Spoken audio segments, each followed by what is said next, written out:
আসসালামু আলাইকুম রহমতুল্লাহ। হতভাগ্য দেশ আমরা।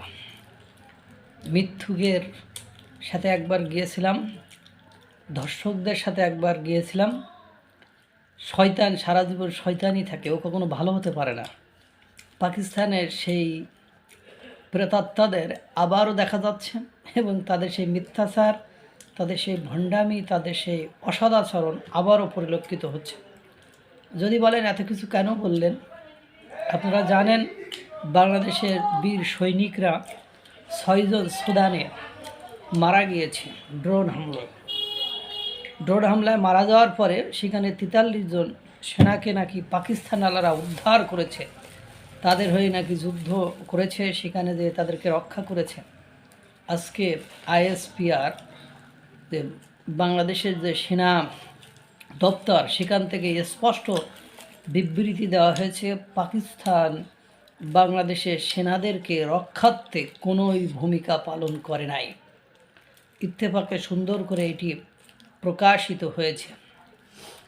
এরা 1947 সালে বাংলাদেশকে ধর্মের উপর ভিত্তি করে ভারত থেকে আলাদা করে আমাদেরকে নিয়েছিল সাথে, কিন্তু ধর্মহীনতার যত চর্চা সেই সময় তারা সব কিছু দেখিয়েছে। তারা ধর্ষণ, হত্যা, রাহাজানি, ছিনতাই, বাটপারি, সংস্কৃতি ধ্বংস থেকে শুরু করে এমন কোনো নির্যাতন নিপীড়ন চালায়নি যে বাংলাদেশের ইতিহাস কেন বিশ্বের ইতিহাসে সেটি একেবারে লিখিত হয়ে গেছে, সিল মারা হয়ে গিয়েছে।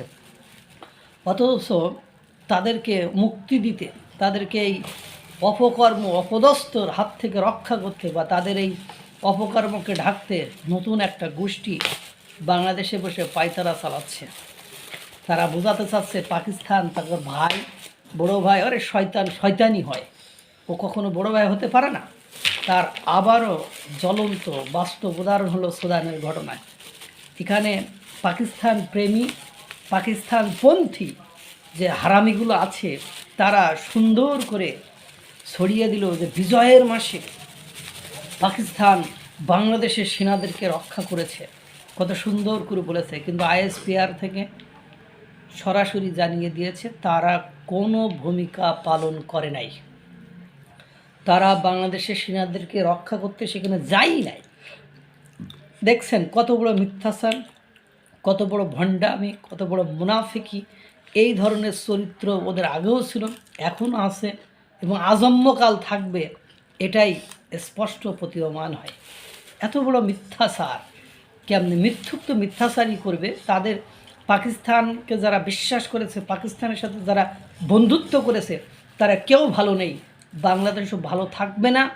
কালকে সেটার অনেকে বলছে না তাদের সাথে সমঝোতার কিসের সমঝোতা হয়েছে? মুক্তিযুদ্ধের পক্ষে শক্তির সাথে তাদের কখনো সমঝোতা হতে পারে না। হতে পারে ওই সময় যাদের ওদের যারা দালাল দোসর ছিল তারা হতে পারে, কারণ মিথ্যুক ভণ্ড বেঈমান মানে খুনি হত্যাকারী ধর্ষক, তাদের সাথে বাংলাদেশপন্থী বা বাংলাদেশকে যারা ভালোবাসে, বাংলাদেশের স্বাধীনতা সার্বভৌমত্বে যারা বিশ্বাস করে, তারা কখনো বন্ধুত্ব করতে পারে না। আইএসপিআর এবং সেনাবাহিনী সেটাই বললো যে শালারা মিথ্যুক, আজন্মকাল মিথ্যুক থাকবে। এবং যারা ওদেরকে মানে এই জায়গায় বা ভালো পজিশন দেখাতে চাচ্ছে, তাদের কাছে দেশ কতটা অনিরাপদ এটা কারোর আর বুঝতে বাকি নেই। আল্লাহ তাআলা সকলকে ভালো রাখুক, সুস্থ রাখুক। আসসালামু আলাইকুম ওয়া রাহমাতুল্লাহ।